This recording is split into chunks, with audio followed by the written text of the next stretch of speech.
Hello, friends. Good to see you. So, the Synod on Synodality is upon us.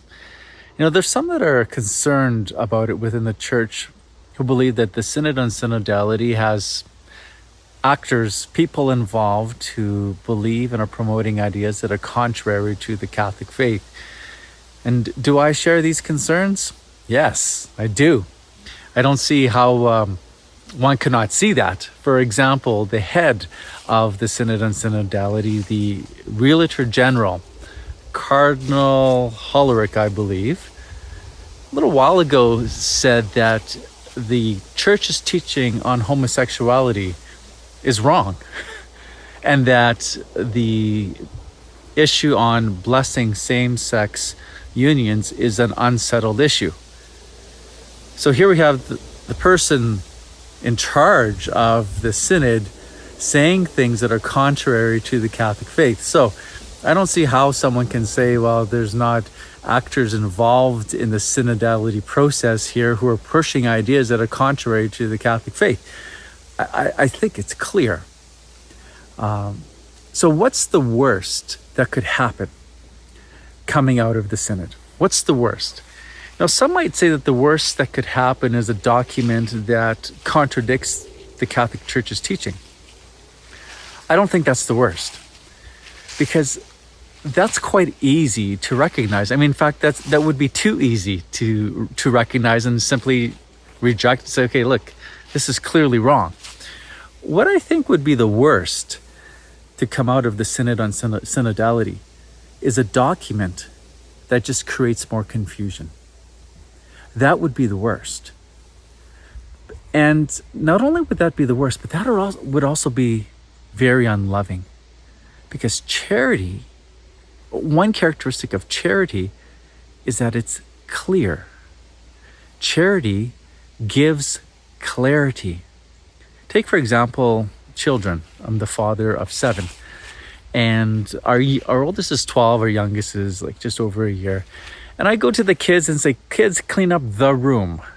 And I leave for an hour. And I come back, and the toy room is just a mess. And they haven't obviously done anything in the last hour. And I go to them and I give them a consequence. And I say, okay, no dessert for the next day or 2 days, something like that. And they say, but Dad, we did clean up the room. We cleaned up the toy room. You see, they spent an hour cleaning the wrong room. Why? Because I wasn't clear.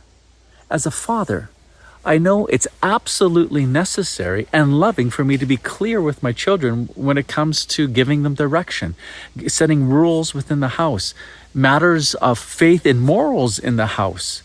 It's my job as father to be clear. And when I'm not clear with them, it's unloving.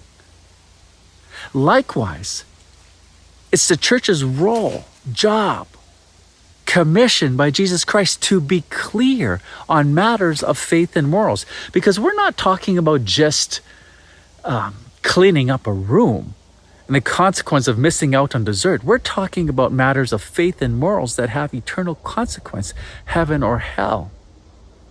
And not to be clear on those issues that pertain to our eternal salvation is very unloving. And so the worst that could happen coming out of the Synod on Synodality would be a document that just leaves more questions than actually gives answers. And that's what I'm worried about. Or at least that's what I'm praying. That the Lord would inspire those who are on this process of meeting this month to give a document that's absolutely crystal clear. Now, you can see others share this concern about lack of clarity within the church regarding matters of faith and morals in some areas. For example, the issue of, can the church bless same-sex unions? Can the church do that? Does the church have the authority to do that? Well, some say the church does have the authority to do that. Where, you might ask? Well, the Belgian bishops, specifically the Flemish, I think I'm pronouncing that right, bishops, came out with a document within the last year publishing a text for people to use to give blessings for same-sex couples who are seeking a blessing. Pope Francis said that the church cannot bless sin. Good statement. But yet there is no disciplinary action for these bishops who have published this text for blessings for same-sex couples, their union. So you see here, there's a lack of clarity. And there's others within the church who see this lack of clarity.